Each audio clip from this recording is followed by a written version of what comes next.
अस्सलाम वालेकुम students, how are you? PSN कैसे हो? सब ठीक हो? I hope you all be fine and safe.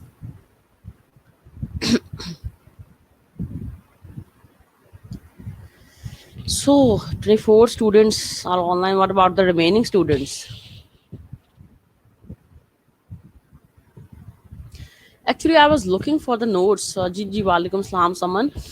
I was looking for the notes, but couldn't find the short notes for the hormones, which are only 2-3 pages, and that was only the name of the hormone and its function and the disease associated with it, because this is a very lengthy chapter. And I asked you that we will do it, no doubt we will do it, but we will do it in a short manner. Means that only we have to revise the name of the hormone and its function and the disease which can be caused by deficiency or the over secretion of the hormone. So this is basically our target. Yes, I am also fine, Lubna. So when we are going to revise hormones, we will not do it in such a lengthy way. We should know the definition of the hormones. What is the hormone? And secondly, what are the mechanism of action of different kinds of hormones? I think this is more important. Mechanism of action of hormones and why hormones are basically released in our body. So when we do this lecture, I also told you that why hormones are released in our body, and they are not released in our body every time. They are only released in our body when they are needed and when they are stimulated by some stimulus. ठीक है, कोई ना कोई stimulus होता है जो इसकी release का बाइस बनता है basically. So hormone is the chemical messenger that is secreted into circulatory system and communicates regulatory messages within the body. Hormones may reach all parts of the body, but only certain type of cells are equipped to respond. सारे sales में तो जा सकता है, लेकिन हर cell इसको respond नहीं करता. जहां पे इसके रिसेप्टर प्रेजेंट होंगे ना, वहीं पे ये एक्ट करेगा. ठीक है, देखो जैसे प्रोलैक्टिन है, उसके रिसेप्टर सिर्फ मेमोरी ग्लैंड्स में प्रेजेंट हैं. ठीक है ना, तो सिर्फ जो है वहीं पे ही प्रोलैक्टिन का जो इफेक्ट होगा वो होगा, बाकी किसी ऑर्गन में नहीं होगा. ठीक है, तो इसी तरह से जो है ना, ये भी हम कह सकते हैं कि ये स्पेसिफिक है. इनके टारगेट्स जहाँ पे होंगे वहीं पे सिर्फ उन्हीं ऑर्गन्स पे ये एक्ट करेंगे. और कम्युनिकेशन में हमें पता है कि नर्वस सिस्टम भी है, एंडोक्राइन सिस्टम भी है. ठीक है, तो वही चीजें करनी है which are basically the part. ये अब जो सिस्टम्स ऑफ इंटरनल कम्युनिकेशन है, चाहे इसको छोड़ दो इस स्लाइड को. Advantages of using chemical messengers: chemical molecules can spread to all tissues, chemical signals can persist longer than electrical ones, and many different kind of chemicals can act on hormones. ये शुरू की जो slides है ना, इनका इतना कोई नहीं. हाँ, ये पता होना चाहिए कि ये जो हमारी हार्मोन्स हैं, दे डक्टलेस ग्लैंड्स में सिक्रीट होते हैं. ठीक है, तो रेगुलेटरी मैसेजेस की सारी एग्जांपल्स यही हैं. ये जो रेगुलेशन हार्मोन करवा रहा है ना, किसी भी इंसुलिन रेगुलेशन करवा रहा है शुगर लेवल की बॉडी में. ठीक है, एडीएच वाटर की रेगुलेशन करवा रहा है. तो ये सारी एग्जांपल्स हार्मोन की. इस रेगुलेशन हार्मोन हैं ही रेगुलेटरी जो है हमारे कंपाउंड्स. ठीक है, बॉडी की रेगुलेशन में हेल्प करते हैं. तो you can give any example of any hormone. Regulatory messages का मतलब ये है कि रेगुलेशन में हेल्प करता है. देखिए, anti diuretic hormone is basically helping to regulate the water in our body. ठीक है, कंजर्व कर रहा है ना वाटर को. अच्छा जी, अब ये बताना चाहिए कि जो हार्मोन्स हैं, they are secreted by ductless gland, जिसको हम एंडोक्राइन ग्लैंड्स कहते हैं. ठीक है, और जो एक्सोक्राइन ग्लैंड्स होती हैं, इनमें इनकी जो बेसिकली डक्ट्स होती हैं for discharging secretions onto a free surface. ठीक है, जैसे कि स्वेट ग्लैंड्स हैं, सलाइवरी ग्लैंड्स हैं, एंजाइम सिक्रीटिंग ग्लैंड्स हैं डाइजेस्टिव ट्रैक्ट में. ठीक है, तो इनकी जो बेसिकली ग्लैंड्स हैं, बेसिकली वो एक फ्री सरफेस पे बॉडी के अंदर जो हमारा फ्री सरफेस है उसमें कर रही हैं.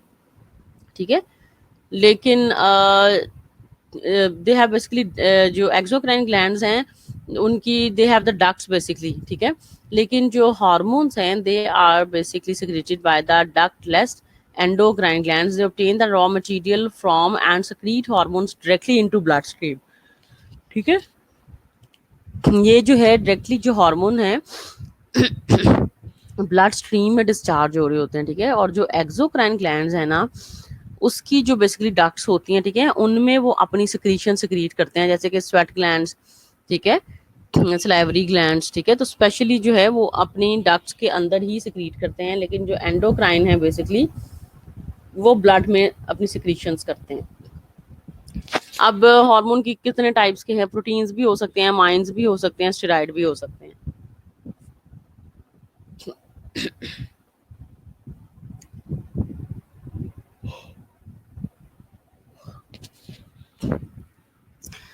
Chain of the command basically जो है ना वो तो हाइपोथैलेमस है बेसिकली, ठीक है, जो कि 7 डिफरेंट हार्मोन्स को पिट्यूटरी ग्लैंड में रिलीज कर रहा है, ठीक है। और हर हार्मोन का हमें पता है कि अपना फंक्शन है। इनको एज इट इज, ये देखो ना, ये वाली जो स्लाइड्स है ना, ये इनको एज इट इज को रट्टा लगाने की जरूरत नहीं है, ठीक है। इस तरह से सवाल तो कोई नहीं ना आना। ये तो ये है, हाँ, मैकेनिज्म ऑफ एक्शन अगर आ जाए तो ये हम कर सकते हैं। मेम्ब्रेन, ये रिसेप्टर्स कौन कौन से हैं, ठीक है, लास्ट टाइम भी हमने किया था। तो इसमें अब देखो 3 तरह के, मैंने तुम लोगों को बताया था 3 तरह से हार्मोन्स जो है ना वो एक्ट करते हैं, ठीक है। पहली तरह के जो हार्मोन्स है मैंने बताया था कि वो सेल मेम्ब्रेन के साथ बाइंड कर जाते हैं।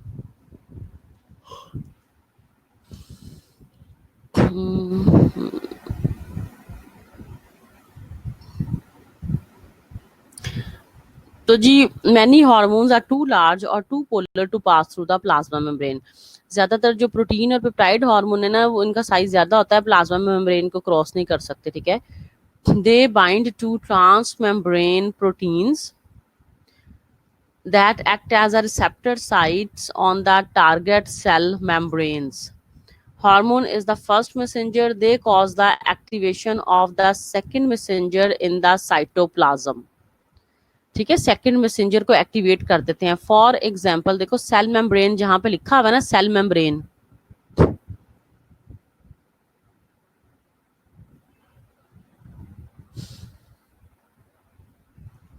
सेल मेम्ब्रेन इज गिवन ना, सेल मेम्ब्रेन पे देखो एक पर्पल सा जो बेसिकली हार्मोन है वो सेल मेम्ब्रेन के ऊपर बाइंड किया हुआ है, ठीक है। तो ये क्रॉस नहीं कर सकते सेल मेम्ब्रेन को, ठीक है, they can not cross the cell membrane. But ये है कि ये बॉडी में क्या करते हैं, खुद तो अंदर नहीं जा सकते सेल मेम्ब्रेन के, लेकिन ये क्या करते हैं बेसिकली कि ये सेकेंडरी मैसेंजर जैसे कि साइक्लिक एडिनोसिन फॉस्फेट, सेकेंडरी जो मैसेंजर है ना उसको बॉडी में एक्टिवेट कर देते हैं ताकि जो हार्मोन ने काम करना था ना वो सेकेंड मैसेंजर काम करे, ठीक है।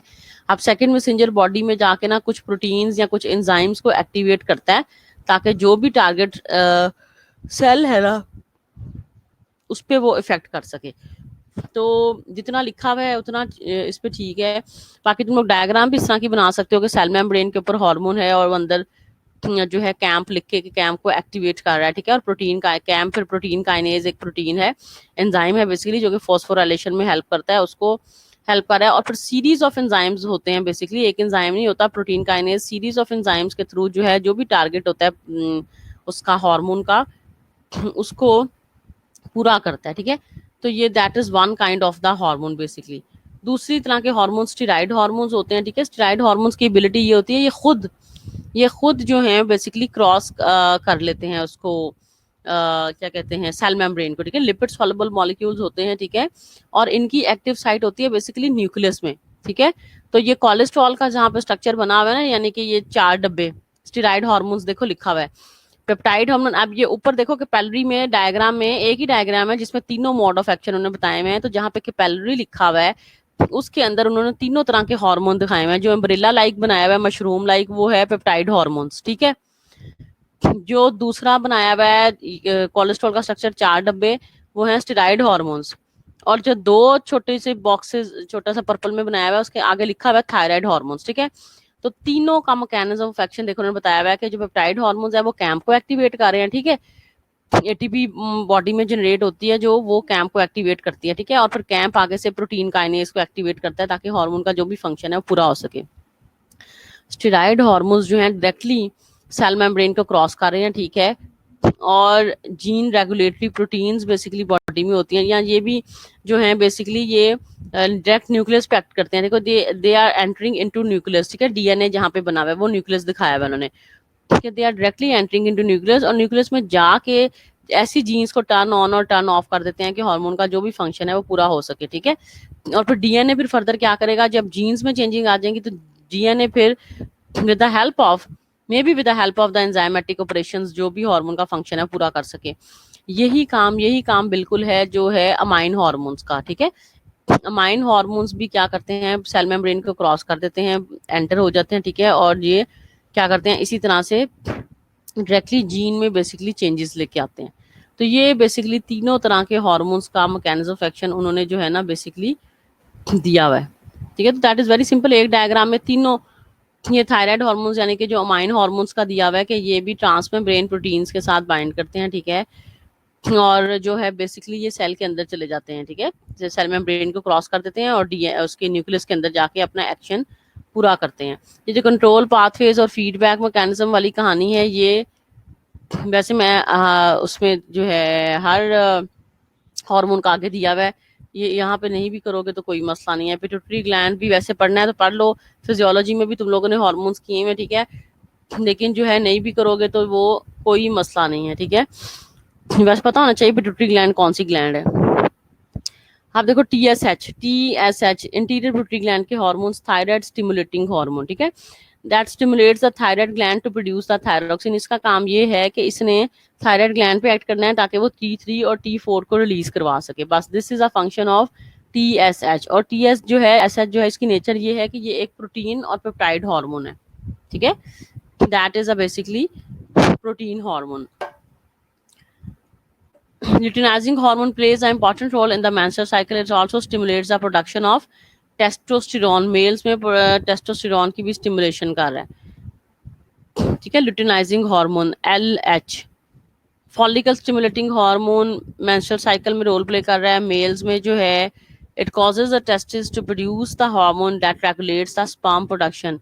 मेल्स में जो है टेस्टोस्टेरोन की प्रोडक्शन करवाता है बेसिकली FSH, मेल्स में टेस्टोस्टेरोन की प्रोडक्शन करवाता है, और फीमेल्स में ये भी टेस्टोस्टेरोन ही बनता है, मैंने तुम लोगों को पहले भी बताया था, जो कि फिर एस्ट्रोजन में चेंज हो जाता है, ठीक है। ये जो इंटीरियर पिट्यूटरी ग्लैंड के हार्मोन्स है ना, ये तो बेसिकली और इनका काम यही है कि दूसरी ग्लैंड्स पे एक्ट करके और हार्मोन्स की रिलीज का बाइस बनते हैं, जैसे कि TSH थायराइड ग्लैंड पे एक्ट कर रहा है, ठीक है। FSH जो है बेसिकली ये जो है गोनेडोट्रोफिन्स हैं, ये गोनेट्स पे एक्ट करते हैं, ओवरीज और टेस्टिस पे, ठीक है। जो और ये फॉलिकल स्टिमुलेटिंग जो है इसका एक और काम भी है, गोनेडोट्रोफिन तो है ये, और ल्यूटिनाइजिंग हार्मोन, दोनों को गोनेडोट्रोफिन हार्मोन्स कहते हैं क्योंकि गोनेट्स पे एक्ट करते हैं, लेकिन साथ में ये क्या कर रहे हैं कि ये बेसिकली ओवुलेशन में भी तो हेल्प कर रहे हैं ना, फॉलिकल्स की मेच्योरेशन में भी तो हेल्प कर रहे हैं ना। फॉलिकल स्टिमुलेटिंग उसके नाम से ही देखो जाहिर है कि it helps in the maturation of the follicles. अब ACTH जो है ये एड्रीनल ग्लैंड पे एक्ट करता है, सिंपल इसका काम है कि एड्रीनल ग्लैंड पे एक्ट करता है ताकि एड्रीनल ग्लैंड के जो हार्मोन्स हैं वो रिलीज हो सके। इस पे अब ग्रोथ हार्मोन का फंक्शन कम लिखा हुआ है कि ग्रोथ हार्मोन जो है वो मसल्स की ग्रोथ कर रहा है, ठीक है, हमारा जो फिजिकल जो साइज है यानी कि आर्म्स की लेंथ, हाइट, ठीक है, जो आपकी बॉडी का जो स्ट्रक्चर है बेसिकली उसकी ग्रोथ में डेफिनेटली हेल्प कर रहा है। और इसकी डेफिशिएंसी से मैंने बताया था क्या हो जाता है, ड्वार्फिज्म, और इसकी ओवर अगर सिक्रीशन हो जाए तो हो जाता है जिजनेटिज्म, ठीक है। ये तुम लोग अपने उस पर लिख लो चाहे, तो ड्वार्फिज्म और जिजनेटिज्म।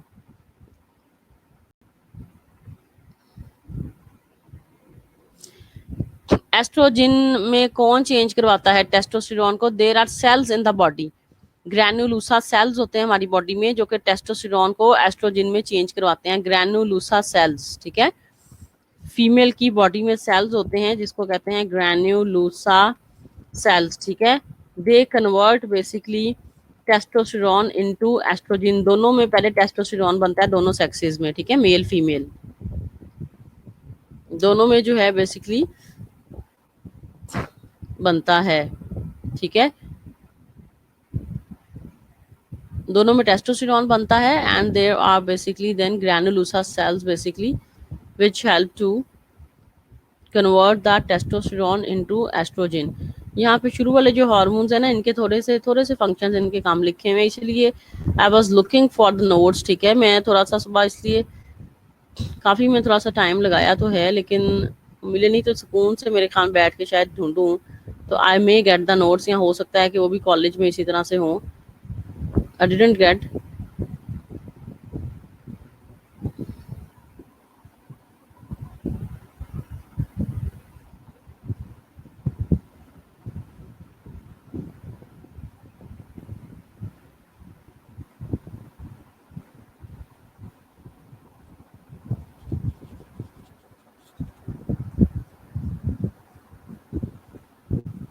जी वापस आ जाएं। अच्छा जी। अच्छा जी, प्रोलैक्टिन स्टिमुलेट्स मिल्क प्रोडक्शन। अब प्रोलैक्टिन का भी इसमें काफ़ी काफ़ी काम लिखा हुआ है मेरे ख्याल में, प्रोलैक्टिन का भी। तो मिल्क प्रोडक्शन को स्टिमुलेट करता है प्रोलैक्टिन। ठीक है, प्रोलैक्टिन जो है इसको हम जो है ना बॉडी में सेल्स होते हैं लैक्टोट्रॉफ सेल्स, जो कि प्रोलैक्टिन को रिलीज करते हैं। अब ये सारे हार्मोन जो तुम लोग पढ़ रहे हो ना, सबकी नेचर है पेप्टाइड। कभी एमसीक्यू में सवाल आ जाए। ठीक है, ऑल पिट्यूटरी ग्लैंड हार्मोन्स जो इंटीरियर या जो पोस्टीरियर पिट्यूटरी ग्लैंड के हार्मोन्स हैं, ठीक है, पिट्यूटरी के जितने हार्मोन्स हैं ना, लिख लो, pituitary gland hormones are peptide in nature. ठीक है, मैं लिख भी दिया मैंने कि जितने पिट्यूटरी ग्लैंड के हार्मोन्स हैं इनकी नेचर क्या है, they are peptide in nature. ठीक है, और जो मैंने तुम लोग को बताया है कि जो है एल एच और जो एफ एस एच, ठीक है, कलेक्टिवली दोनों को हम बेसिकली गोनाडोट्रोफिन्स भी कहते हैं, because they stimulate the gonads. ठीक है, गोनाडोट्रोफिन्स भी कहते हैं because they stimulate the gonads. और जो प्रोलैक्टिन है ना, इसको रिलीज करता है बेसिकली लैक्टोट्रॉफ सेल्स होते हैं। ठीक है, इंटीरियर पिट्यूटरी ग्लैंड में। ठीक है, लैक्टोट्रॉफ सेल्स पिट्यूटरी ग्लैंड के सेल्स हैं। They basically help to release the prolactin hormone in our body. ठीक है, और जो प्रोलैक्टिन है ना, इसको एस्ट्रोजन जो है ना, इनके हाई लेवल्स, प्रोजेस्टेरॉन के हाई लेवल्स इसको इनहिबिट करते हैं। प्रोलैक्टिन को बेसिकली एस्ट्रोजन और जो है प्रोजेस्टेरॉन, ठीक है, प्रोजेस्टेरॉन इनहिबिट करते हैं प्रोलैक्टिन को। यही वजह है कि प्रोलैक्टिन देखो हर वक्त नहीं रिलीज होता। ठीक है, तो इसको बेसिकली एस्ट्रोजन और प्रोजेस्टेरॉन के जब हाई लेवल्स होंगे ना, तो प्रोलैक्टिन इनहिबिट रहेगा। यानी कि प्रेगनेंसी में देखो, जैसे एस्ट्रोजन प्रोजेस्टेरॉन के हाई लेवल्स होते हैं ना, तो प्रोलैक्टिन जो है बेसिकली ये क्या करता है, ये इनहिबिट होता है। ठीक है, ये सारी चीजें जो मैंने लिखी हैं लिख लो। तो इसमें ये है कि जब ड्यूरिंग आफ्टर द डिलीवरी, जब इसके एस्ट्रोजन और प्रोजेस्टेरॉन के हाई लेवल्स खत्म हो जाते हैं डिलीवरी के बाद, ठीक है, जैसे डिलीवरी होती है फौरन, ठीक है, तो उस टाइम पर क्या होता है कि प्रोलैक्टिन के लेवल्स बहुत ज्यादा बॉडी में इंक्रीज होने लग जाते हैं। ठीक है, तो प्रोलैक्टिन के लेवल्स जो हैं हाई होने शुरू होते हैं basically, no doubt, during the 9 months of the labour during delivery. ठीक है, थोड़े से इसके लेवल्स आम नॉर्मल, ज़ाहिर है प्रोलैक्टिन जो है प्रेगनेंसी से पहले तो बॉडी में बनता ही नहीं है ना। ठीक है, it only starts to accumulate in the body और release in our body during delivery, लेकिन बहुत कम लेवल्स। और फिर जैसे ही, क्योंकि एस्ट्रोजन और प्रोजेस्टेरॉन इसको इनहिबिट करते हैं, तो जैसे ही एस्ट्रोजन और प्रोजेस्टेरॉन डिलीवरी के साथ डाउन होते हैं ना, फौरन से एकदम से शूट करते हैं प्रोलैक्टिन के लेवल्स बॉडी में। ठीक है, और मिल्क प्रोडक्शन में, लैक्टेशन में बेसिकली ये हार्मोन जो है वो फिर हेल्प करता है। मेलानोसाइट स्टिमुलेटिंग हार्मोन जो है जी, ये कलर चेंज का तुम लोगों को पता है कि मेलानिन पिगमेंट बेसिकली को कंट्रोल करता है हमारी बॉडी में। ठीक है, जो सारे हार्मोन्स जो थे ना, ये थे peptide hormone, interior pituitary gland के हार्मोन्स। ठीक है, और पोस्टीरियर के भी एडीएच और ऑक्सीटोसिन, इनकी भी नेचर ये है कि ये अदीना ग्रैनुलोसा सेल्स, बॉडी में सेल्स हैं कि जो टेस्टोस्टेरोन को एस्ट्रोजन में चेंज करते हैं। ग्रैनुलोसा सेल्स बॉडी में सेल्स होते हैं, ठीक है, जो कि हमारी ओवरीज में प्रेजेंट होते हैं। ठीक है, ये फिर क्या करते हैं, ये ओवरीज के सेल्स हैं जो कि बेसिकली क्या करते हैं, जब टेस्टोस्टेरोन बॉडी में बनता है ना, क्योंकि मैंने बताया मेल फीमेल दोनों की बॉडी में पहले टेस्टोस्टेरोन ही बनता है। जो ल्यूटिनाइजिंग हार्मोन है वो टेस्टोस्टेरोन को ही सिक्रीट करता है दोनों सेक्सेस में। तो ग्रैनुलोसा सेल्स बेसिकली क्या करते हैं, ये कन्वर्ट करते हैं टेस्टोस्टेरोन को किसमें? एस्ट्रोजन में, ठीक है। एंटी डायूरेटिक हार्मोन एडीएच, तो हमें सबको पता है कि बॉडी में वाटर की रिटेंशन करता है। अब इसके टारगेट ऑर्गन्स कहाँ प्रेजेंट होंगे? इसके टारगेट ऑर्गन्स प्रेजेंट होंगे आपकी किडनी पे, ठीक है, किडनी में प्रेजेंट होंगे ना इसके एडीएच के। इसके टारगेट ऑर्गन्स प्रेजेंट होंगे किडनी पे, किडनी ट्यूब्यूल्स पे, ताकि पानी को मैक्सिमम जो है ना, पानी की मैक्सिमम जो है ना एब्जॉर्प्शन होती रहे बॉडी में। देखो अगर बहुत ज़्यादा पसीना भी आता है तो बेसिकली एडीएच है ना, जो गर्मी में बेसिकली क्या कर रहा है कि हमारा जो है ना वाटर को एब्जॉर्ब और रीअब्जॉर्ब कर रहा है। कभी हम पानी कम भी पिए, लेकिन ये नहीं है कि अगर बिल्कुल ही तुम लोग पानी पीना छोड़ दो तो एडीएच ही सारा काम कर देगा। एडीएच जो है ना सिर्फ उन, समझ लो, मौकों पे हेल्प करता है कि जब कोई 2-4 घंटे 6 घंटे एक आधा दिन तुम लोग नहीं पी सके तो हेल्प कर रहा है बॉडी की। अगर प्रोलॉन्ग तुम लोग पानी नहीं पियोगे तो फिर क्या होगा? फिर तो डेफिनेटली आपको जो है डिहाइड्रेशन वगैरह हो जाएगी ना। तो दिस इज द थिंग कि what ADH is basically doing in our body. तो ये बेसिकली पानी की कंजर्वेशन करवा रहा है। और मैंने बताया था कि अगर एंटी डायूरेटिक हार्मोन की डेफिशिएंसी हो जाए तो फिर there is a disease which is called as, क्या कहते हैं डिजीज को? डायबिटीज इंसिपिडस, ठीक है, diabetes insipidus. Diabetes insipidus is basically a disease, ठीक है, जो कि जिसमें क्या होता है डायबिटीज इंसिपिडस में कि जो है पानी, यूरिन आउटपुट बहुत ज़्यादा होती है और वाटर जो है बॉडी में कंजर्व नहीं हो रहा होता।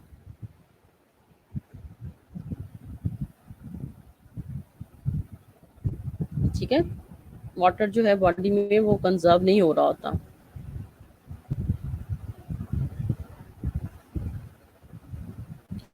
तो डायबिटीज इंसिपिडस जो है, इसकी मैं तुम लोगों को टाइप्स भी बताई थी कि 2 तरह की है, ठीक है ना। डायबिटीज इंसिपिडस,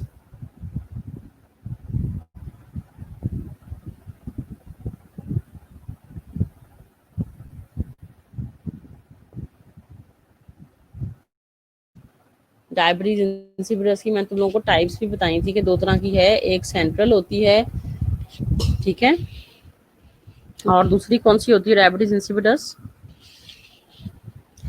एक तो होगी ना जो सेंट्रल है, यानी कि डेफिशिएंसी है हाइपोथैलेमस से जो है ना एडीएच सिक्रीट नहीं हो रहा, ठीक है। और दूसरी जो है उसमें ये होता है कि एडीएच तो बॉडी में बन रहा है लेकिन इसके रिसेप्टर्स नहीं किडनी में प्रेजेंट, यानी कि किडनी इसको पानी को कंजर्व नहीं कर रही, ठीक है। तो इसमें फिर ये अप टू 16 लीटर्स ऑफ पानी जो है हमारी बॉडी से लॉस हो सकता है। This is very fatal disease, ठीक है। तो इसमें डेथ भी हो सकती है अगर इतना ज़्यादा पानी का लॉस हो जाए बॉडी से तो।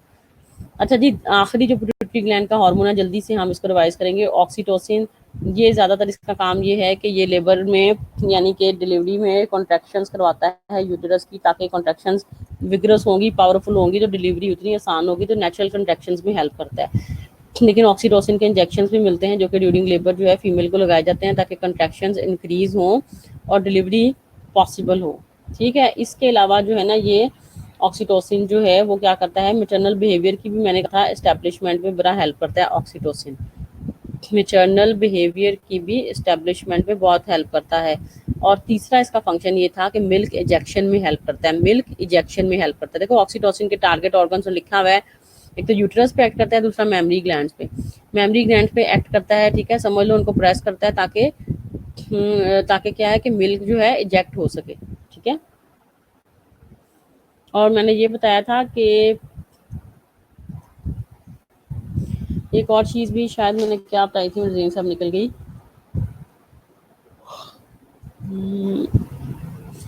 आई was about to tell you something, मुझे लग रहा है, जो कि मेरे जहन से जो है। अच्छा, एडीएच की टाइप्स जो है वो एक सेंट्रल है और एक नेफ्रोजेनिक, ठीक है, मैं लिख देती हूँ।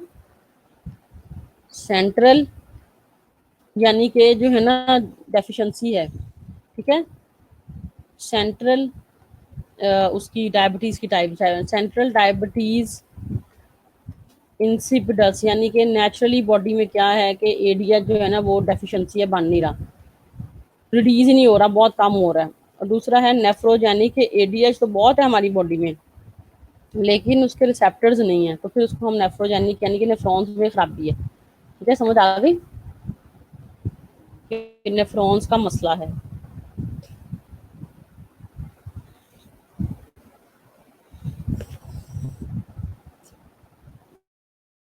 ये दो टाइप्स हैं बेसिकली, ठीक है, these are the two types. अच्छा जी, उसके बाद थायराइड ग्लैंड के हार्मोन्स थायरॉक्सिन, T3 T4, ठीक है, और कैल्सिटोनिन, 3 हार्मोन्स हैं थायराइड ग्लैंड के। ये जो है ना, ये जो डायग्राम बनी हुई है ना हाइपोथैलेमस से TRH, ये अगर कभी आ जाए ना फीडबैक मैकेनिज्म ऑफ हार्मोन, तो डायग्राम अच्छी है, ये तुम लोग बना सकते हो। फीडबैक मैकेनिज्म ऑफ हार्मोन्स, दोबारा बता रही हूँ, फीडबैक मैकेनिज्म ऑफ हार्मोन्स, जिसमें फीडबैक मैकेनिज्म ऑफ हार्मोन्स, ठीक है। तो इसमें क्या है, फीडबैक मैकेनिज्म में तुम लोग ये डायग्राम जो है ना वो बना सकते हो।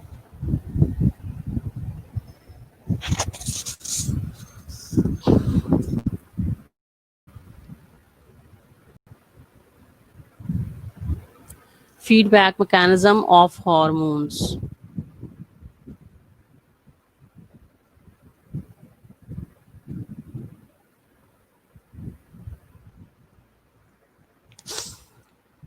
फीडबैक मैकेनिज्म ऑफ हार्मोन्स, ठीक है। तो उसमें तुम लोग ये बना सकते हो पिक्चर, ठीक है, क्योंकि हाइपोथैलेमस से देखो TRH thyroid releasing hormone release हो रहा है, जो कि पिट्यूटरी ग्लैंड पे एक्ट करता है, और इससे हार्मोन रिलीज होता है कौन सा, TSH थायराइड स्टिमुलेटिंग हार्मोन। जो थायराइड पे एक्ट करता है, 2 हार्मोन रिलीज होते हैं, T3 T4। और मैंने बताया था बॉडी में जब T3 T4 हाई अमाउंट में होंगे तो ये खुद ही अपनी प्रोडक्शन को स्टॉप कर देंगे। कैसे कि ये इंटीरियर पिट्यूटरी ग्लैंड पे एक्ट करेंगे और TSH की सिक्रीशन को डिक्रीज कर देंगे, या ये हाइपोथैलेमस पे एक्ट करेंगे और TRH की सिक्रीशन को इनहिबिट कर देंगे। जब हाइपोथैलेमस और इंटीरियर पिट्यूटरी ग्लैंड पे एक्ट करेंगे, TRH और TSH को इनहिबिट कर देंगे, तो जाहिर है हमारी बॉडी में T3 और T4 नहीं बनेगा। तो this is a good example of negative feedback mechanism, ठीक है, नेगेटिव फीडबैक मैकेनिज्म। समझ आ गई है?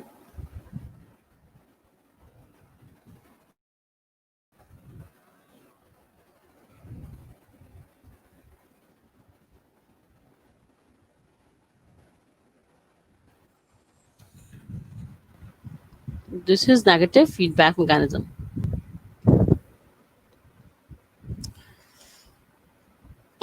अच्छा, ये छोड़ दो मछलियां जिधर बनी है, ठीक है। Parathyroid glands are 4 small glands, ठीक है। पैराथायराइड ग्लैंड से 4 ग्लैंड्स होती हैं, ठीक है। इनसे चारों से एक ही हार्मोन रिलीज होता है जिसका नाम है पैराथॉर्मोन, और इसका काम ये है कि इसने जो है ना वो कैल्शियम के लेवल्स को इंक्रीज करना है, ठीक है। कैल्शियम के जो ब्लड के लेवल्स है ना उसको ये इंक्रीज करता है पैराथॉर्मोन, और कैल्सिटोनिन जो है ना वो बेसिकली ब्लड के कैल्शियम लेवल को डिक्रीज करता है और बोन्स के कैल्शियम लेवल को इंक्रीज करता है। हमारी बॉडी में जो कैल्शियम है ना that is present in 2 ways, एक तो आपके प्लाज्मा के कैल्शियम लेवल और एक आपकी हड्डियों का कैल्शियम लेवल, बोन्स का, ठीक है। आप देखो जो कैल्सिटोनिन जो है ना ये क्या करता है, ये स्टिमुलेट करता है कैल्शियम डेपोजिशन इन बोन्स, ठीक है, कि बोन्स में जो है ना कैल्शियम वो ज्यादा हो जाए। और जो आपका है पैराथॉर्मोन, ये करता है कि आपका ब्लड का जो कैल्शियम लेवल है ना वो ज्यादा हो जाए। समझ आ गई है? दोनों का काम है कैल्शियम को लेवल्स को मेंटेन करना। प्लाज्मा कैल्शियम लेवल्स जो मेंटेन कर रहा है वो है पैराथॉर्मोन, ठीक है। इसका मतलब है जो कैल्सिटोनिन है वो प्लाज्मा के कैल्शियम लेवल्स को क्या कर रहा है, कम कर रहा है, डिक्रीज कर रहा है, ठीक है। और पैराथॉर्मोन प्लाज्मा कैल्शियम लेवल को क्या कर रहा है, इंक्रीज कर रहा है, बढ़ा रहा है, ठीक है। तो डायग्राम बड़ी अच्छी एक्सप्लेन की हुई है। फीडबैक लुबना बतूल, मैंने तुम लोगों को बताया है जी कि फीडबैक का मतलब ये है कि हार्मोन्स अपनी सिक्रीशन को खुद ही कंट्रोल करें, जैसे कि डायग्राम में बताया हुआ है। देखो डायग्राम गौर से आ रही नजर,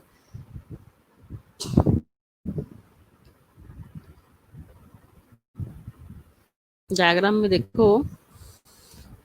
तो जो है ना फीडबैक मैकेनिज्म, उसका मतलब ये है कि हाइपोथैलेमस से TRH थायराइड रिलीजिंग हार्मोन जो कि इंटीरियर पिट्यूटरी ग्लैंड पे एक्ट करता है, TSH की रिलीज करवाता है। फिर TSH का काम ये है कि थायराइड पे एक्ट करना है और T3 T4 की रिलीज करवानी है, ऐसा ही है ना।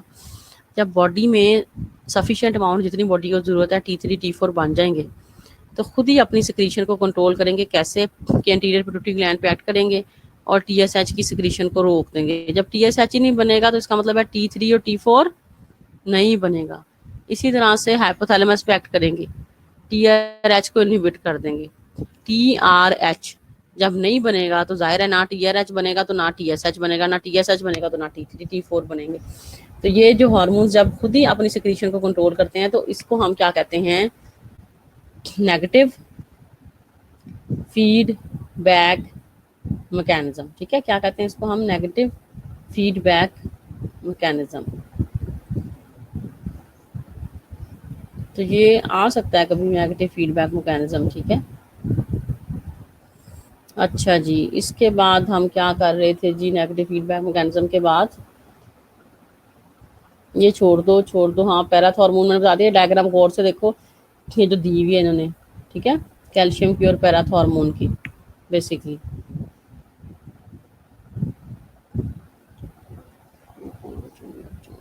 ठीक है, कैल्शियम के और पैराथ हार्मोन के, कैल्शियम जो है दोनों हार्मोन्स जो है ना इसके लेवल्स की रेगुलेशन कर रहे हैं। ठीक है, एक जो है बेसिकली वो क्या कर रहा है हार्मोन,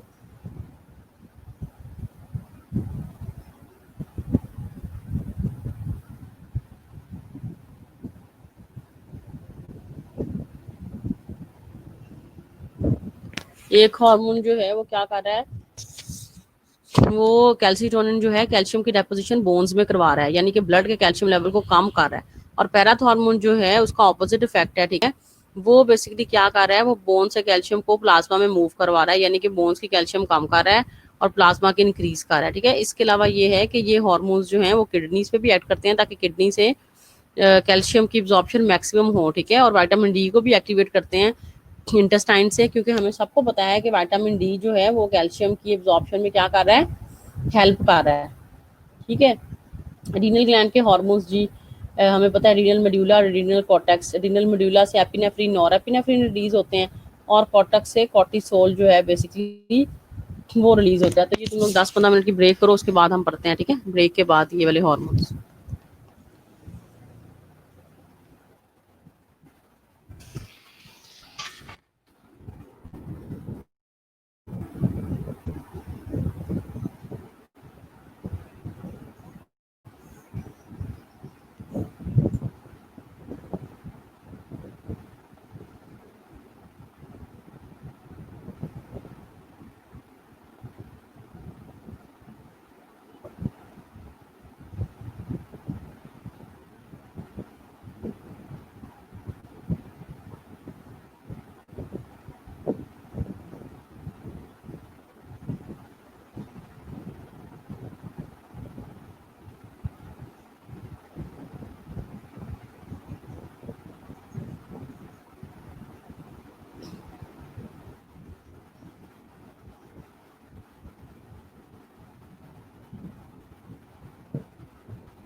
हाँ,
बैंकॉक का बीच है क्या यार? चलो जाते हैं प्लीज।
Okay.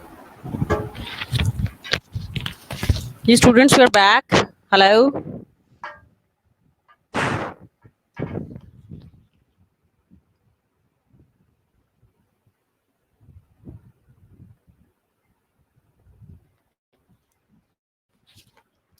मेरी बात सुनो। जो ऑक्सीडेशन ऑफ कार्बोक्सिलिक ग्रुप का मतलब ये है कि जो 6 कार्बन पे COOH होता है ना, CH2OH, तो उसको वो कह रहे हैं कार्बोक्सिल ग्रुप जो होता है।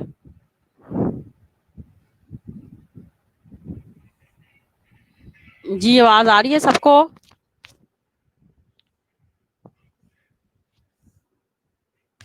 क्लास आवाज आ रही है? चलो ठीक है। देखो जो आखिरी वाला कार्बन है ना, उस पे CH2OH होता है ना, तो उसको हम कह रहे हैं।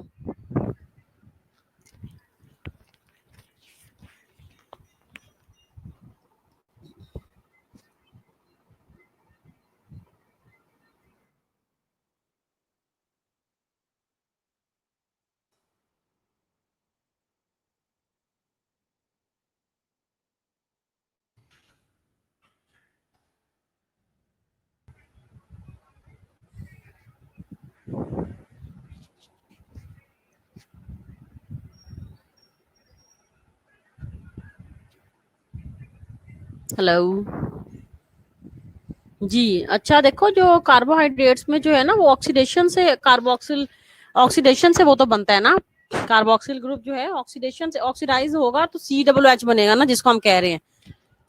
ग्लूकोज में कार्बोनाइल ग्रुप होगा, वो कार्बोनाइल ग्रुप होगा, ऑक्सीडेशन के बाद कार्बोक्सिल ग्रुप बनता है। ठीक है, कार्बोक्सिल ग्रुप का तो मतलब है COOH। जब ऑक्सीडेशन होगी फिर बनेगा कार्बोक्सिल ग्रुप। गलत लिखा होगा उसमें, बुक में चेक कर लेना। ठीक है, इज इट क्लियर?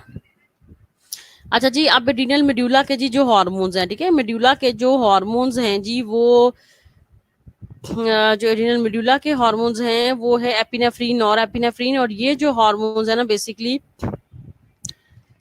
ये क्या कर रहे हैं, ये हार्मोन्स ये क्या कर रहे हैं जी, कि ये हमारे सिंपैथेटिक नर्वस सिस्टम के हार्मोन्स हैं। ठीक है, और ये आपकी फेयर और फ्राइड की सिचुएशंस, ठीक है, ग्लूकोज लेवल को इंक्रीज करते हैं, ब्लड प्रेशर को इंक्रीज करते हैं। ठीक है, increase blood flow to heart and lungs. यानी कि हमारे सिंपैथेटिक नर्वस सिस्टम के हार्मोन्स हैं, हमें फेयर और फ्राइड की सिचुएशंस में हेल्प करते हैं। ठीक है, ये जो हार्मोन्स हैं, एड्रेनालिन और एड्रेनालिन।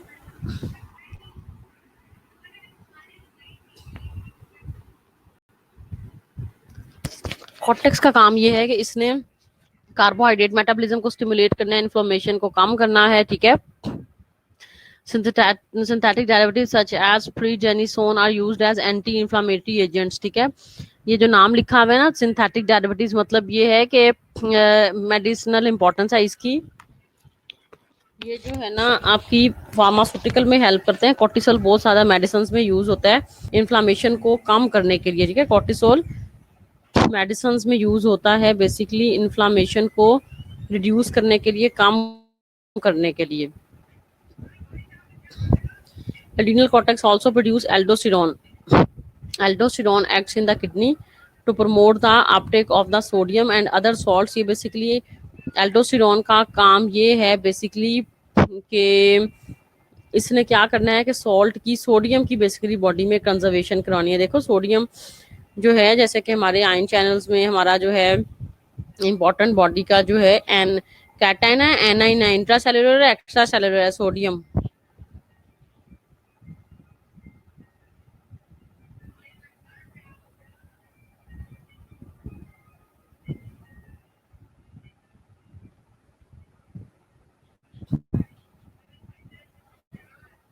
जी क्लास, सोडियम नहीं पता इंट्रा सेलुलर है एक्स्ट्रा सेलुलर है?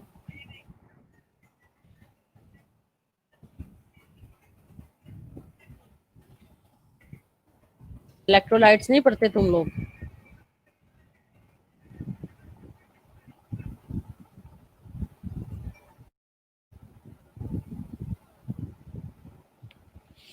सोडियम क्लोराइड जो है ये एक्स्ट्रा सेलुलर है जी, एक्स्ट्रा सेलुलर है।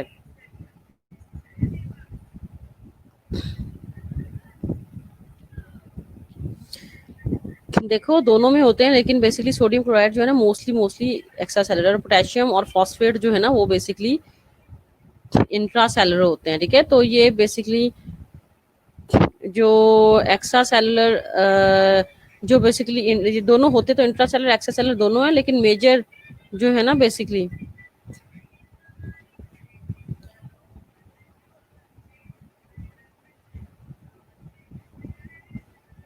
अगर हम क्लोराइड की बात करें ना, तो क्लोराइड जो है ना वो बेसिकली एक्स्ट्रा सेलुलर में ज्यादा होता है।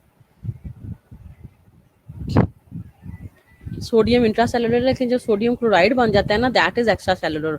मेजर वो एक्स्ट्रा सेलुलर है। सोडियम क्लोराइड, सोडियम अकेले की बात करेंगे तो दैट इज इंट्रा सेलुलर। ठीक है, जो NaCl है, क्योंकि क्लोराइड आयन ज्यादातर एक्स्ट्रा सेलुलर में होते हैं। तो देखो सोडियम की कंजर्वेशन इज वेरी इंपॉर्टेंट, और एल्डोस्टेरोन और parathyroid hormone are the two hormones essential for the survival. दोनों हार्मोन्स जो है सर्वाइवल के लिए बड़े ज्यादा इंपॉर्टेंट हैं।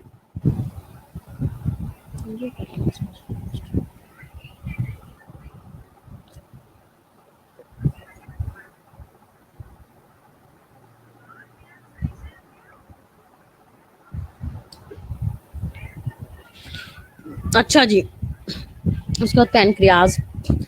पैनक्रियाज के इंपॉर्टेंट दो हार्मोन्स,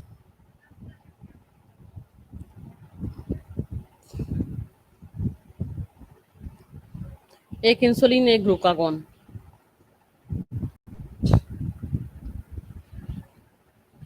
हम सबको पता है कि इंसुलिन जो है बेसिकली क्या कर रहा है, ब्लड शुगर लेवल को कम कर रहा है। ठीक है,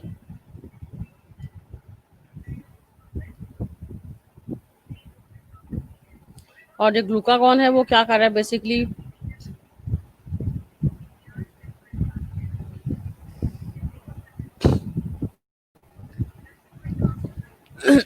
pancreas is located behind the stomach. It secretes the digestive enzymes, endocrine functions.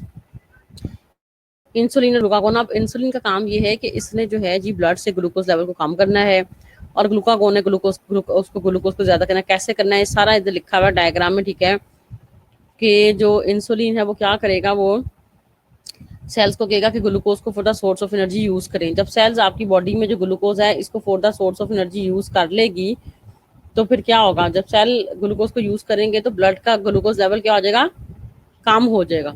ठीक है, ब्लड का ग्लूकोज लेवल जो है वो कम हो जाएगा।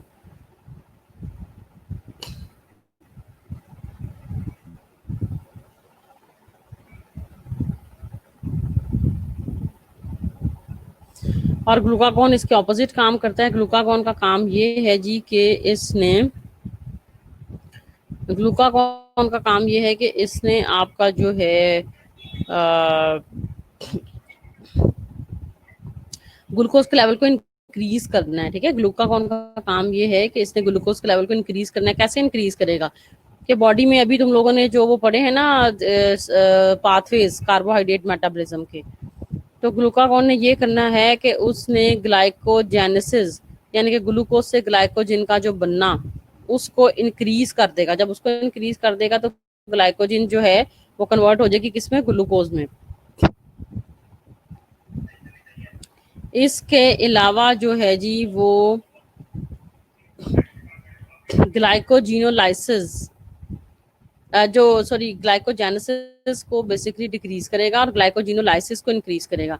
ग्लाइकोजिनोलाइसिस ग्लाइकोजिन का टूटना, ग्लाइकोजिन टूटेगी तो ग्लूकोज बनेगी, और ग्लाइकोजेनेसिस यानी कि जो बॉडी में ग्लूकोज है वो ग्लाइकोजिन में कन्वर्ट हो जाए, इस प्रोसेस को डिक्रीज करेगा ग्लूकागॉन। ठीक है, तो यानी कि इसका ओवरऑल इफेक्ट जो है वो क्या है कि हमारी बॉडी में जो लेवल्स हैं बेसिकली ग्लूकोज के वो हो जाएं increase. That is the basically major function of the glucagon. तो दोनों हार्मोन्स जो है ना एंटागोनिस्टिकली एक्ट करते हैं, जो इंसुलिन और जो ग्लूकागॉन है। ठीक है, जब ब्लड में ग्लूकोज के लेवल कम होंगे तो ग्लूकागॉन एक्टिवेट हो जाएगा, और जब ब्लड में ग्लूकोज के लेवल ज्यादा होंगे तो फिर इंसुलिन एक्टिव। दोनों इंपॉर्टेंट हार्मोन्स हैं जो बॉडी की ब्लड शुगर लेवल को मेंटेन कर रहे हैं। दोनों प्रोटीन हार्मोन्स हैं, दोनों पेप्टाइड हार्मोन्स हैं। सिर्फ ये जो तुम लोगों ने कोर्टिसोल के हार्मोन्स पढ़े थे ना, कोर्टिसोल के हार्मोन्स, ये जो हार्मोन्स है ना ये थे स्टेरॉइड हार्मोन्स, या फिर जो एस्ट्रोजन टेस्टोस्टेरोन वाले हार्मोन्स है ना वो मैं तुम लोग से कहा था, शायद इंटरनेट से देख लो, टेस्टोस्टेरोन एस्ट्रोजन के फंक्शंस। मेरे ख्याल में जब हमने किया था तब भी ज़बानी किया था, तो उसको तुम लोग जो है ना ज़रा चेक कर लेते तो अच्छा था। वैसे तो तुम लोगों को पता है कि जो है एस्ट्रोजन के फंक्शंस क्या हैं या टेस्टोस्टेरोन के फंक्शंस क्या हैं, लेकिन जब लिखने की बारी आती है तो बंदा जो है ना वो पहले से ही याद रख ले।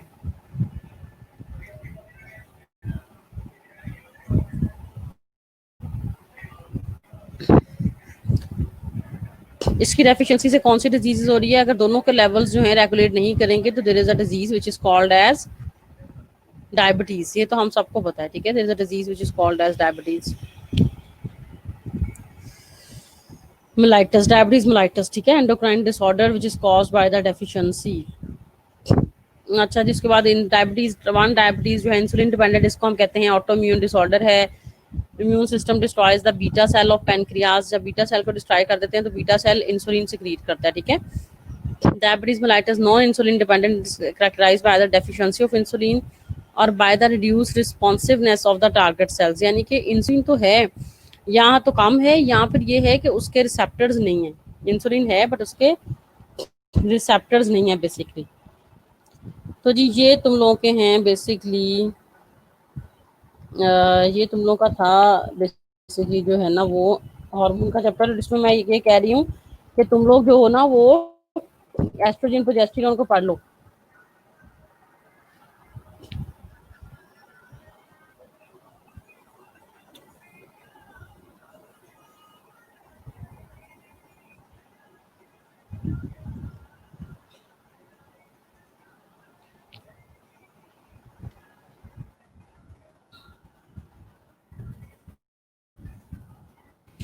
अच्छा जी, और तुम लोग के जो क्वेश्चंस हैं दे आर वेलकम।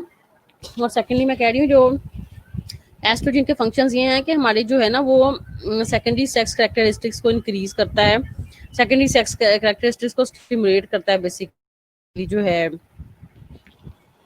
एस्ट्रोजन, ठीक है, और प्रोजेस्टेरोन। और ये जो है बेसिकली फीमेल्स में मेंस्ट्रुअल साइकिल में हेल्प करता है, और मेल्स में जो है टेस्टोस्टेरोन स्पर्म्स प्रोडक्शन में भी हेल्प कर रहा है। और इसके अलावा जो है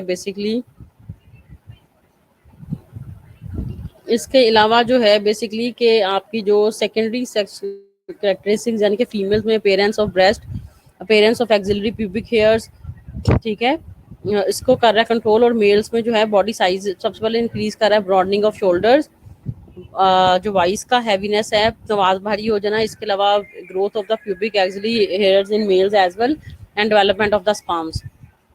तो बाकी तुम लोग जो है ना उस पर भी सर्च कर लो कि इसके जो है फंक्शंस वगैरह, ठीक है, और लिख लो ताकि वो याद रहें, क्योंकि इनमें स्लाइड्स में जो था ना एस्ट्रोजन प्रोजेस्टेरोन के ऐसा जो थे वो नहीं थे बेसिकली।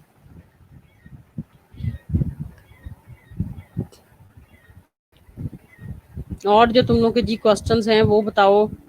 और एग्ज़ाम तुम लोग को पता चल गया होगा, डेट शीट वगैरह हमारा जो है 23rd को है पेपर मेरे ख्याल में। अच्छा, एक और चीज़ ये कि तुम लोग जो वाइवा है वो उसी दिन है, 10 से 12 सुबह तुम लोग का एग्जाम है, ठीक है। बायोकेमिस्ट्री और न्यूट्रिशन 10 से 12, 10 to 12, ठीक है। उसमें डाल के 10 to 12 तुम लोगों का पेपर है। और उसके बाद जो है ना मैडम ने मुझे कहा कि तुम लोगों का जो है ना वाइवा है वो है 2 से 4। तो आए आज के 2 से 4 ना वाइवा रखें आप, जो है ना वो 4 से 6 वाइवा रख लें, ठीक है। तो 4 to 6 जो है ना वाइवा का टाइम जो है हम 4:30 से 6:30 वगैरह भी रख सकते हैं। तुम लोग को कोई मसला तो नहीं है वाइवा के टाइम में? वो I will tell you viva का टाइम जो है, ठीक है। वाइवा का जो टाइम है वो, क्योंकि वाइवा देखो 50 स्टूडेंट्स का होना है, तो 2 से 4 वाला जरा लंच टाइम होता है ना, बीच में बच्चों को खाना शाना भी देना होता है। 2 से 4 वाला जो टाइम है, क्योंकि 10 से 12 पहले तो सुबह तुम लोगों का एग्जाम है, फिर उसके बाद जो है ना वाइवा तुम लोग शाम में भी घर से बैठ के तो देना है, तुम लोग शाम में भी दे सकते हो। हम जूम के थ्रू ऑनलाइन हो जाएगी पूरी क्लास, और फिर 1 by 1 जिसका होगा वो माइक अपना ऑन करके बस आंसर करेगा जिसकी टर्न होगी। क्या ख्याल है? तो वाइवा का टाइम जो है हम अगर लेट रख लें 4:30 to 6:30, या 4 to 6 चलो रख लें, 4:30 to 6:30 सही है वैसे। तो कोई मसला तो नहीं ना तुम लोगों को? एक ही दिन तो मसला है बस। तो ये जरा कंफर्म कर दो कि हम वाइवा 3 से 5 नहीं हो सकता, 4 से 6 जो है वो मैंने सोचा था, 4 to 6। रोशना कंवल, चलो बारी जल्दी आ जाएगी, हम जल्दी कर लेंगे, ठीक है। तो वाइवा इज बेसिकली 4 to 6, तो वो मैं जो है ना 4 to 6 हम वाइवा रख लेते हैं। तुम लोगों ने लेट है तो घर से ही देना है, मुझे बताओ कि घर में ही तुम लोगों ने देना है वाइवा, तुम लोग कौन सा कहीं जाना है।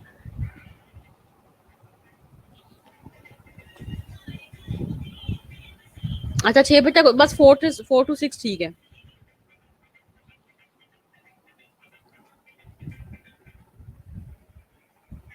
4 to 6 इज ओके।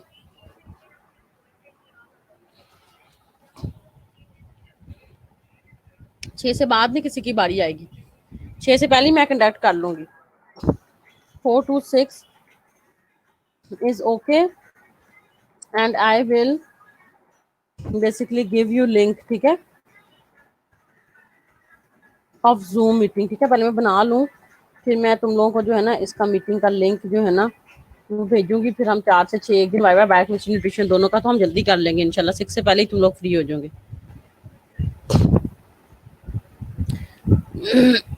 सबका हो जाएगा, हाँ सबका हो जाएगा, किसी का 6 से बाद नहीं होगा इंशाल्लाह, तुम टेंशन ना लो तुम लोग, ठीक है। समझ आ गई है तुम लोग के कोर्सेज की, तो मैं कोशिश यही है कि पहले ही हो, बल्कि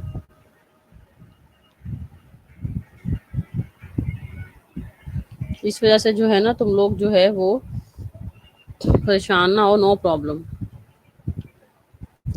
ठीक है। सबका मैं पहले ही कर दूंगी ताकि कोई एंड पे रह जाए, अंडरस्टैंड के तुम लोगों के पैकेजेस जो हैं।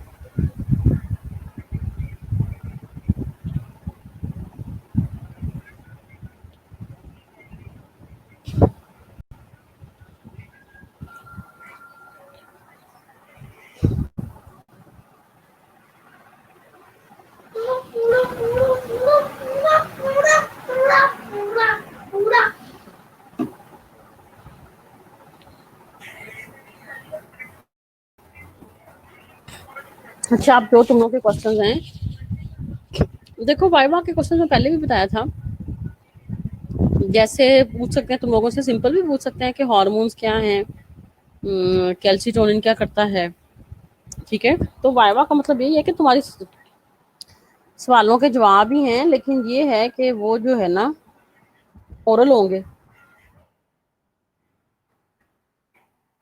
ठीक है। तो जूम के थ्रू हमारा वाइवा होगा और एग्जाम उसी तरह तुम लोग दोगे जैसे तुम लोग इस पे देते हो, ठीक है। जैसे तुम लोग ये देते हो ना, इस पे टेस्ट देते हो शालिमार लर्निंग पोर्टल पे, इसी तरह से ही तुम लोग जो है जी वो दोगे।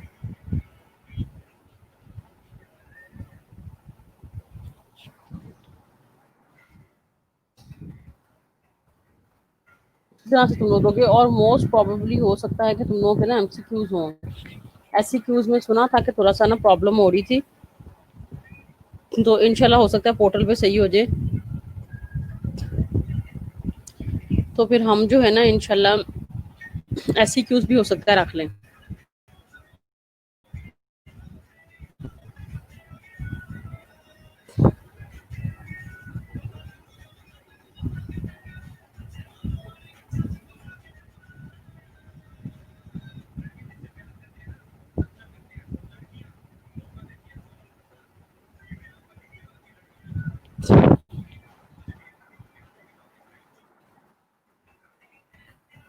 अच्छा, पेपर का जो टाइम 10 से 12 है ना, उसमें 2 घंटे तुम लोग के पास होंगे, 10 से 12 में तुम लोग कर सकते हो।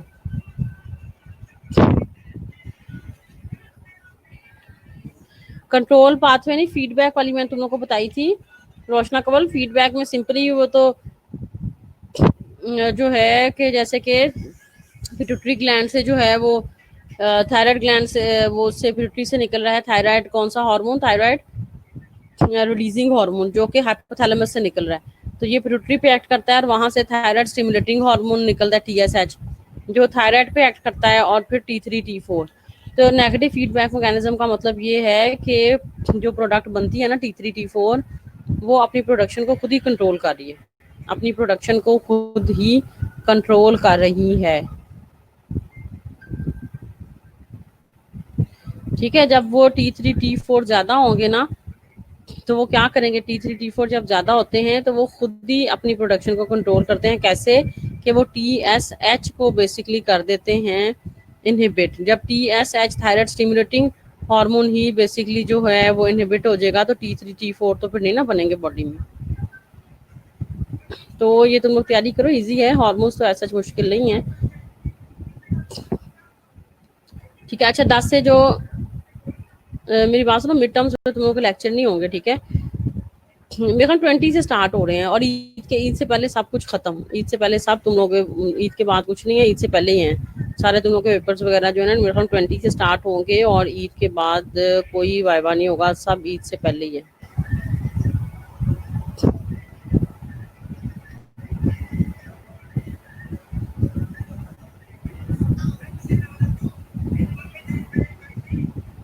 तो तुम लोग के जो है ना ईद से पहले ही वाइवा वगैरह सारी चीजें हैं। अच्छा मैं ये बताने लगी थी 10 से 12 का टाइम रखा है, लेकिन पेपर तुम लोग का 2 घंटे का पूरा नहीं होगा, ज़्यादा काम होगा। तो तुम लोग के लिए टाइम इसलिए रखा है 2 घंटे के, चलो कि अगर नेट का भी कोई इशू आ रहा है तो कम से कम तुम अपना अटेम्प्ट कर सको। बट मेक श्योर कि तुम लोग टाइम पे ऑनलाइन हो जाओ ना, 10 बजे ही हो जाना पूरे, क्योंकि पेपर आपको अवेलेबल होगा 10 बजे, 10 to 12। तो अगर किसी का बीच में कोई नेट का भी मसला आता है तो वो ताकि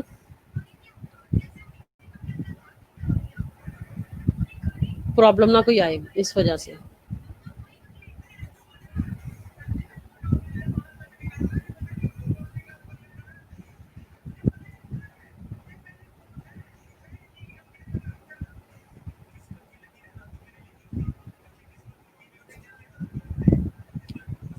कितने टाइम का होगा मैंने बता दिया, 2 घंटे का होगा। टाइपिंग मुश्किल होती है, लेकिन देखो अब एग्जाम भी तो तुम लोगों ने देना है ना,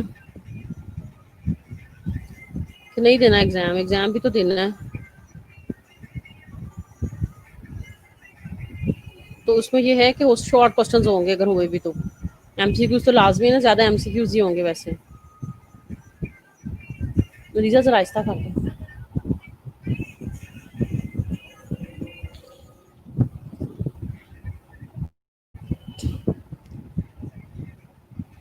ये तो आप जब पेपर बना लूंगी ना, I will tell you most probably कि कितने जो है ना वो एमसीक्यूज हैं, कितने एससीक्यूज हैं, ठीक है। देखो टेबल्स मैंने कितना बताया कि प्लीज उनको रट्टा ना लगाओ। अगर तुम लोग को डिजीज का पता है और टेबल आ भी जाए तो खुद भी बना सकते हो।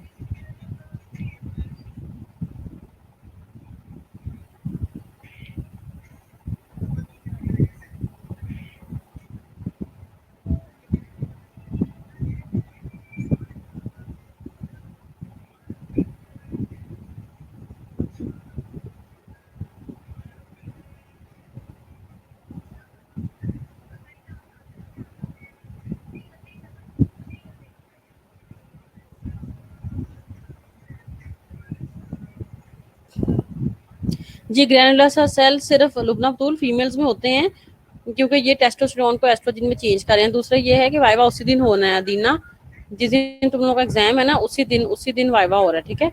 जिस दिन एग्जाम है उसी दिन सुबह 10 से 12 पेपर है ना, तो उसके बाद जो है जी वो उसके बाद एग्जाम है।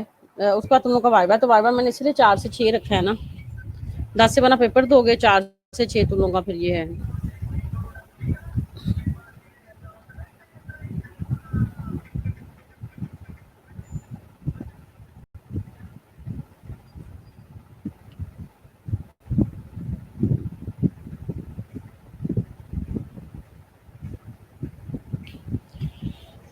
तो जी वाइवा तुम लोग का उसी दिन है।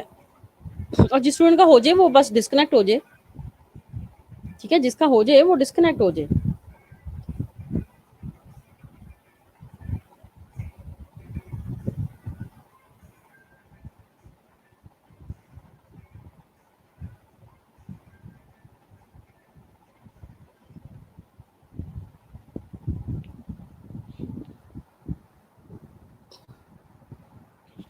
पेपर्स में छुट्टियां कोई नहीं होनी, पेपर तुम लोग की ईद से पहले खत्म हो जाने हैं, ठीक है। तो ऐसा है कि छुट्टियां ऐसा कोई नहीं होगी, ठीक है।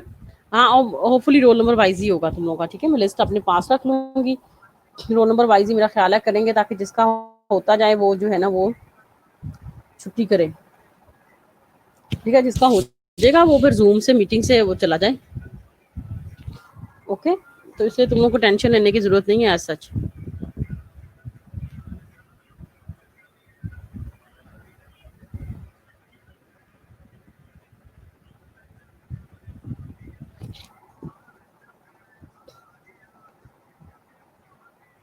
देखो दोस्त, हमेशा दो सब्जेक्ट्स की बात नहीं है, हमेशा से ही जो है ना वो बायो केमिस्ट्री और न्यूट्रिशन का पेपर जो है ना वो कंबाइन ही होता है, ठीक है। हमेशा से बायो केमिस्ट्री और जो न्यूट्रिशन का पेपर है ना that is basically a combined paper. तो देखो अगर 50 नंबर का तुम लोग एक पेपर देना है तो 50 नंबर के दो सब्जेक्ट हैं, ये है कि लेकिन हमारे पास जो है ना वो नहीं है कोई भी चॉइस, कोई नहीं है, ठीक है ना। हम छोड़ कुछ नहीं सकते बेसिकली। तो ये इस वजह से हमें जो है ना सारा करना पड़ता है, तो हमारे पास सब्जेक्ट जो है ना वो ज़्यादा है। लेकिन अब इसी वजह से तो है कि मिड टर्म तुम लोग दो, फिर फाइनल टर्म दो, ताकि तुम लोग की जो है ना वो प्रैक्टिस हो जाए। अच्छी प्रैक्टिस होगी तो कुछ कर सकोगे। देखो it depends upon the examiner, ठीक है।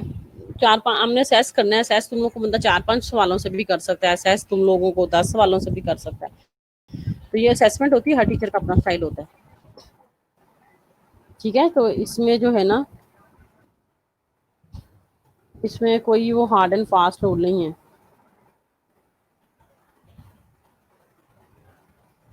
तो इसमें कोई वो नहीं है रूल।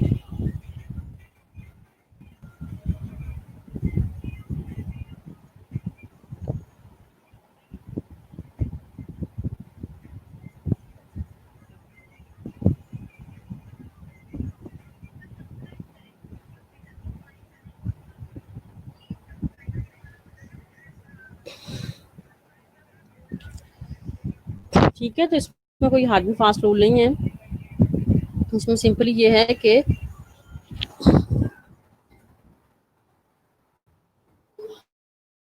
सिंपली ये है कि आप टीचर को पता है अगर स्टूडेंट को आता है तो 2 सवाल भी पूछ सकती हूँ।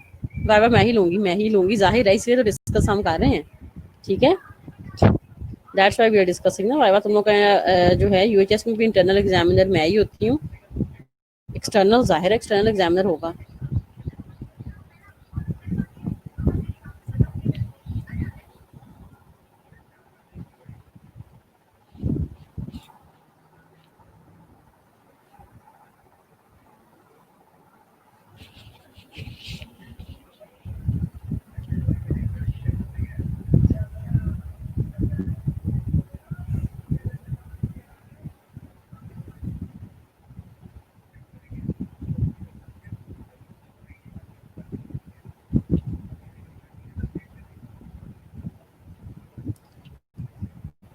तो आपके इंटरनल तो मैं ही हूँ और वाइवा होगा, ठीक है। तो ये देखो पेपर में चॉइस कोई नहीं होती तुम लोग की, there is no choice in your exam ना।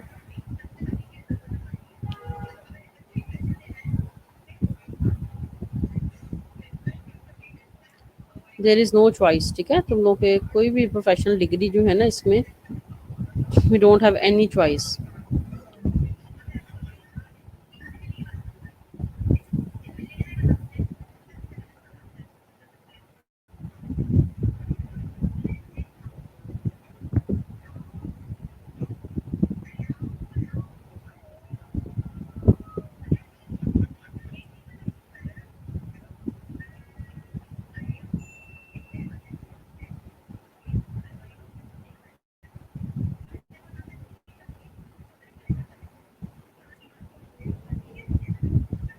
क्या यूएचएस में भी चॉइस नहीं होती ना, दैट्स वाई यहाँ नहीं होती। अगर यूएचएस में होती हो तो हम यहाँ भी चॉइस रखें ना। हमारे पास प्रोफेशनल डिग्री में कोई नहीं होती। वाइवा मैंने लेना है, वाइवा में आई विल असेस 2 सालों से भी कर सकती हूँ, 4 से भी, 5 से भी, ठीक है। हमने तो देखना होता है कि स्टूडेंट को आता कितना है, क्या आता है। तो इस वजह से जो है ना वो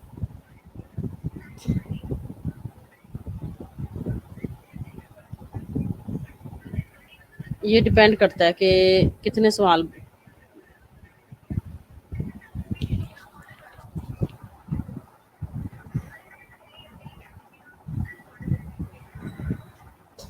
तुम लोग अपनी तैयारी शारी रखो। मेन चीज़ तो तुम लोग की तैयारी है बेसिकली ना।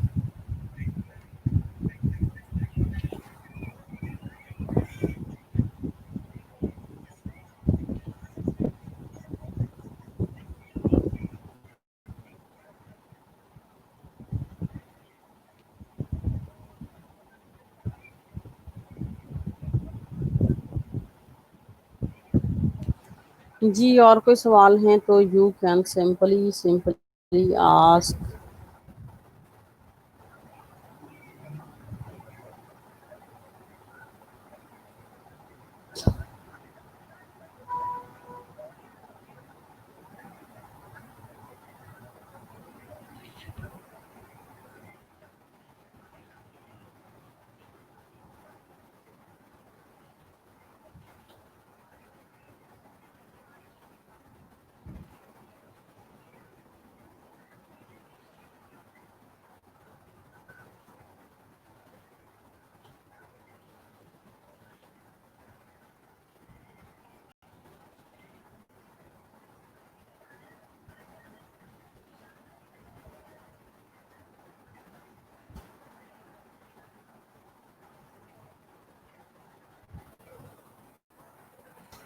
तो मैम जी अच्छा देखो, क्लास वाइवा और जो थ्योरी और वाइवा है ना, दोनों के जी दोनों में पास होना लाजमी है, यूएचएस में भी। थ्योरी में फेल दोबारा देना पड़ेगा, बायोकेमिस्ट्री न्यूट्रिशन दोनों का पेपर और साथ में वाइवा। वाइवा में फेल फिर भी दोबारा देना पड़ेगा तुम लोगों को, ठीक है, बायोकेमिस्ट्री न्यूट्रिशन और फिर वाइवा। तो ये जो है ना, ये प्लीज ये तुम लोगों ने ही बेसिकली जो है ना वो करना है तैयारी। तुम लोग के एंड पे है, मैंने तो तुम लोगों को बता दिया, जो एक में फेल वो उसको दोनों देने पड़ेंगे।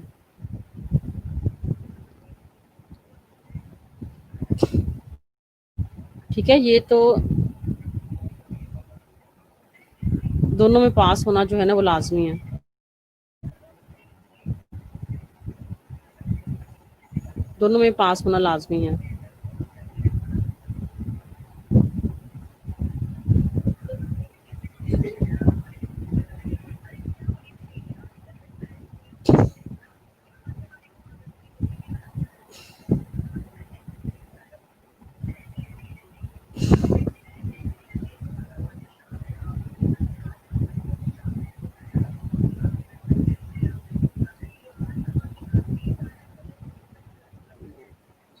जी और तुम लोग के जो क्वेश्चन है, पासिंग मार्क्स जो है ना 50% है। पासिंग मार्क्स जो आप लोगों के हैं that is basically 50%।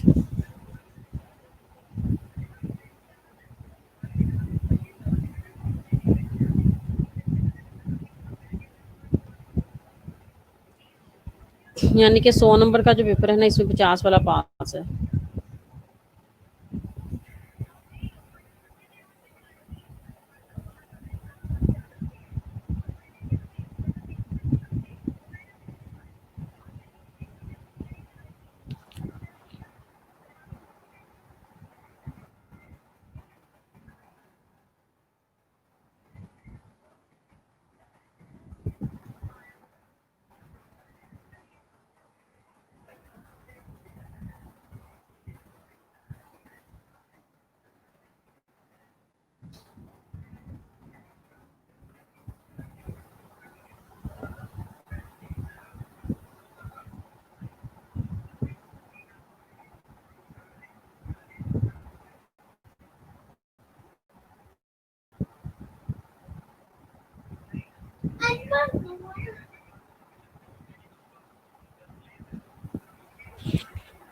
Ji is there any questions? ठीक है, और भी जो तुम लोग के क्वेश्चंस हैं तो यू आर वेलकम। ठीक है,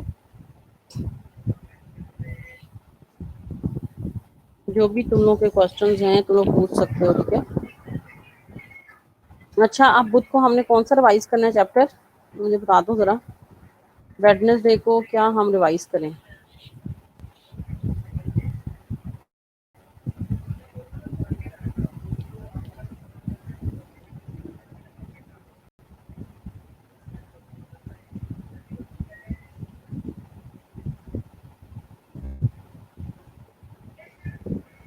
वेडनेसडे को ठीक है, ठीक ठीक ठीक, ओके ओके ओके ओके।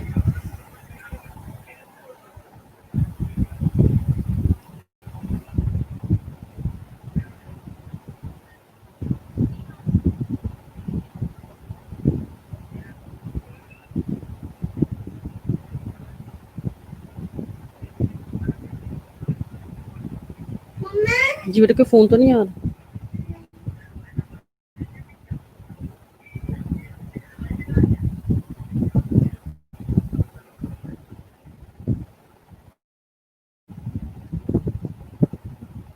जी, जी, मैं ग्रुप में स्लाइड्स शेयर कर दूँगी। I will share the slides, ठीक है? तो नेक्स्ट वेडनेसडे हम लोग प्रिंट एरर करते हैं, ठीक है? और मीनवाइल तुम लोग अपनी तैयारी करो। पेपर जब बनाऊँगी then I will tell you कितने एमसीक्यूज़ हैं, कितने एससीक्यूज़ हैं, ठीक है? वो वाली कहानी फिर जो है ना वो तुम लोगों को तब बताई जाएगी।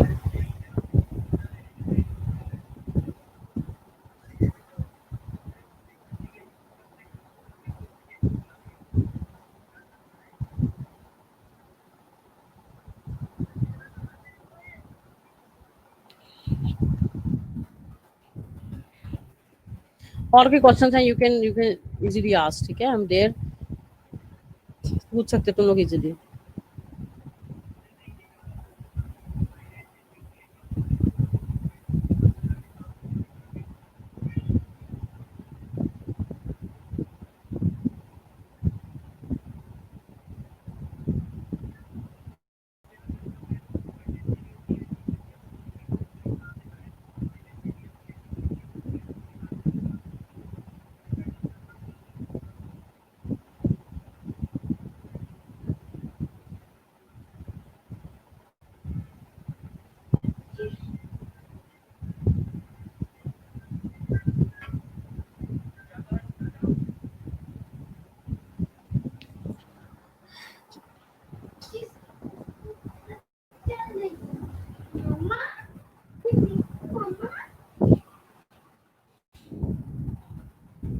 जी class, is there any questions? You can ask, I am online here. Any questions तो पूछ सकते हो, ठीक है? कोई भी सवाल है तुम लोग इजीली पूछ सकते हो।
जी, any questions you can simply ask.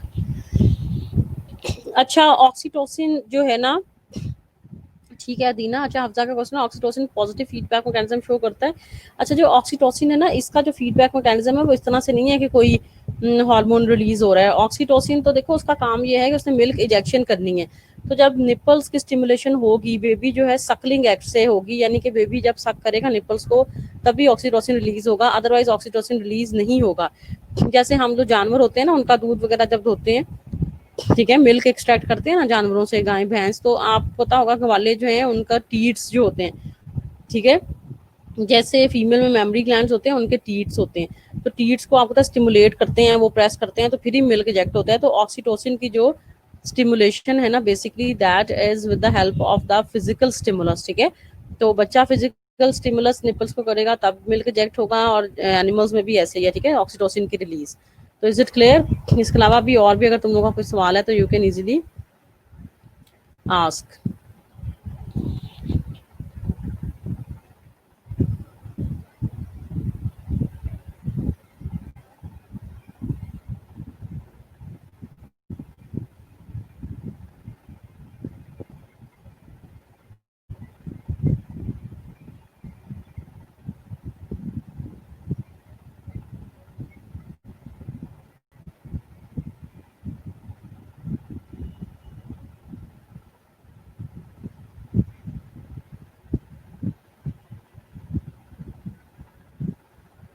और भी जिनके क्वेश्चंस हैं दे कैन सिंपली आस्क।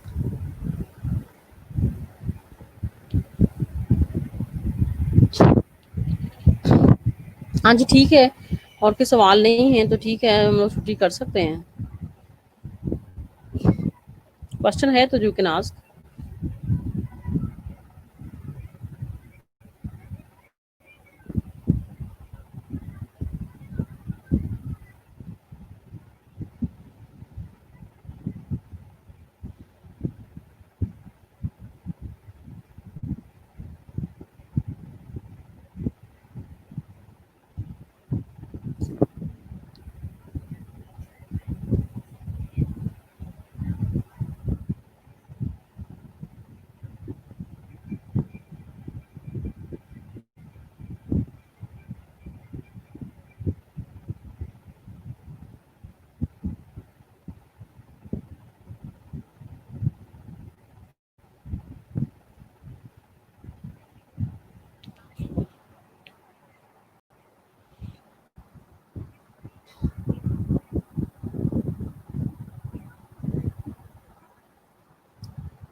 दो टाइप्स डायबिटीज इंसिपिडस की, सेंट्रल एंड नेफ्रोजेनिक, मैंने लिख भी दी है, ठीक है। अगर तो डायबिटीज जो है वो जो है, अगर डायबिटीज इंसिपिडस जो है उसमें एडीएच की डेफिशिएंसी है, एडीएच बन ही नहीं रहा आपकी बॉडी में, रिलीज ही नहीं हो रहा, जेनेटिक डिफेक्ट है। जेनेटिक डिफेक्ट है कि एंटी डाययूरेटिक हार्मोन रिलीज नहीं हो रहा, डेफिशिएंसी है उसकी, तो फिर सेंट्रल। और अगर एडीएच हार्मोन तो बहुत है बॉडी में लेकिन किडनी पे उसके रिसेप्टर्स नहीं है, वो उसको फिर कहते हैं nephrogenic. Is it clear? Okay जी, खुदा हाफिज।